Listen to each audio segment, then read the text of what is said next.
Ngara numida wena phongkiba pana pau chediki maru aba pau khara khangasaraka miyamda khudo tamjike Myanmar Lalhouba ani punsimbagi agreement sign tawnabada Mizoram gi CM saruk yaramle Myanmar da hojik tholiba crisis amadi Kuki jo unity gi matangda handling tawbada saruk yabagi wafam kaya mamangda laikhraba Mizoram gi chief minister Lalhouba handak amuk Myanmar Lalhouba ni Punchinaba Mizoram da agreement sign tawnabada chief minister masa saruk yakhi haibagi pau tholakle pau asina hai Mamang sayolda Myanmar gi po democracy rebel group ani Sinland Council amaso interim National Consultative Council ani amatoina Sin National Council natraga CNC gi banner makhada punchinaba agreement sign tawnabagi thoramda Mizoram gi chief minister Lalhouba amadi atay local luchingba khara saruk yakhi report asina makha taraduna hai agreement sign tawnaba aduda Myanmar Lalhouba luchingba singa Chief Minister Lalhouba ga puna phaminabada natana khut chongnaki amadi puna photo sulauki lakliba wafam de leba amagi Lalhouba singi marakta punsinaba sign tawnabada Chief Minister na mataw karamna saruk yaribano amadi karigi yaribano haibasini amaromda pawmisingna karigi agreement sign tawnabada saruk yakhibano haina hangba wahangi pakhumda Lalhouba na mahakna saruk yakhiba adu mahaki mission amani haina pawno khumkibani Mizoram gi chief minister Lalhouba na US khongsa ta wangang bada political boundary gi wangbada lainariba amadi nationhood manadaba Kuki jo sing amato oina punsimbam to e haina phongdoklubagi mamang sahida achawa tho amalaikibani aduba Mizoram lengaki makedigi wafam adugi matangda sengdol aduna chief minister na phongdokhiba adu India manungda punsimbagi wafam ne tokhaiba makhoigi administration amale hennabagi wafam nati haikibani Ningsing Mayabade Indo Myanmar border paringda chanaramba free movement regime FMR India government na lauthokiba matamda sumahangna kanna yaningdaba phongdokhibani panbayai kumja lesing aniga sumna kunga mathoida Myanmar da military na Aung San Suu Kyi gi lengak puku dawtuna military lengak lakpa horakpadagi po democracy oiba Lalhouba kaya tholaktuna military junta ga lanthengnaduna laklibani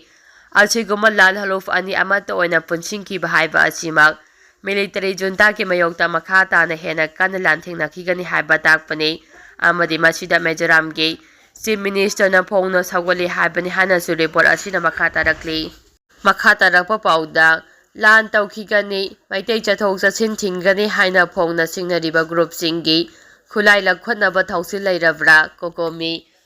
Kuki gi tokhaiba lam natraga lengaulon pidriba fawba Maitai gi mathakta lan tawkhigani maitena chathok chachin tawbada athingba pigani haduna lairiba committee on tribal unity kotu yawna makhoi gi marumda leiba khulai paiba group singe khulai lakhotnaba tharang lairabra India lengangna lamdam asida tangdulai taba hanjilaknaba thamoi sengba tharang lairabade miyamda khangalu haina coordinating committee of Manipur integrity kokomi gi maikaidigi phongdorakli ngasi lampheda leiba kokomi gi mayai loisangda pawmi singa unaba amada Committee asigi campaign khuraijam athawna hai India lengaki security review meeting ama phamdana Manipur da mahausa punsida amu hanjil hannaba khongthang oina chatliba ta asigi saichat nipandegi Manipur miyam state asigi lambi singda ayat apalaitana chathok chachin yahalagani masida athingba pirakpa singi mathakta chapchabe action lakhotkani drug ki mayokta changsiliba campaign hena kangkhalagani haiba yauna Warep khara lauduna Union Home Minister Amit Shah na lauthokiba laikhre warep asibu kutuna phongna singnare Kuki gi tokhaiba lengalo natraga lampi dribu fawa maitene chathok chachin tawbada thingkhigani haiba kutugi phire phongnokhiba leire India lengangna lamdam asida amu hana tangdulai taba hanjilaknaba changsilakliba khongthangna phongna singnabane makhogi phirep asidi makhatana lan tawkhigani maitai chathok chachin tawbada thingkhigani ingta pala hello haibane Makhoidi mafam matam ama hektada maitegi mathakta landarakpa yabagi phibamda lei India lengaki warepta iphongphongna singnariba civil group asigi mathakta hauji phawba thaba amata laukhappagi mami ude haikhe mahangna makhata na hai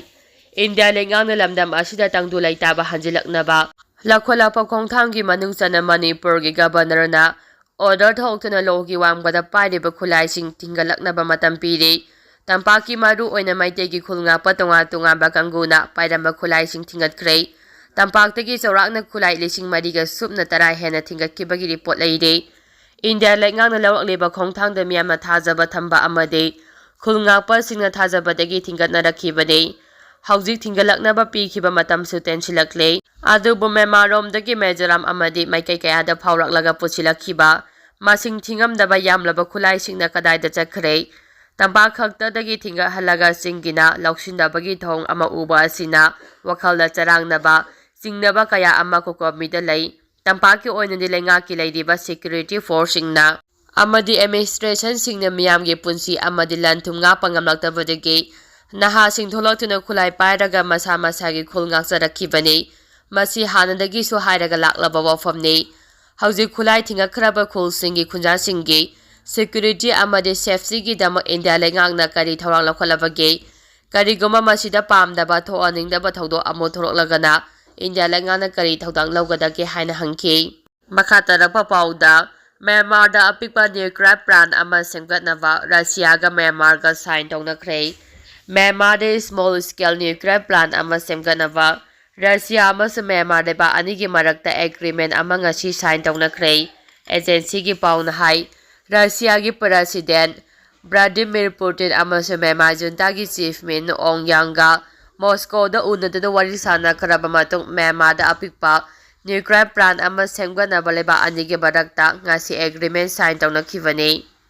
Myanmar junta gi chief min Ong Yang na ngasi Moscow gi Kremlin da Russia gi President Vladimir Putin ga ngasi unaduna leba anigi marakta hen ajepa mari thamnabagi matangda wari sanaki. Amadi junta lucingbagi maikadigi Moscow da mamang saida samu taruk khodol tamlakhiba buthagapa phongdokhi. Military analysis singna phongdorakpada Moscow da samu taruk khodol tamkhiba do Russia na Myanmar da jet fire taruk mapumphana pikhraba matungda oibana nongchup leibakna di Russia amasung Myanmar leba anigi mari asibu elephant diplomacy hainak phongdoknarakli. Makhatarapa pauda US na lan pamlavade lan gidamak sem saduna lay China US President Donald Trump na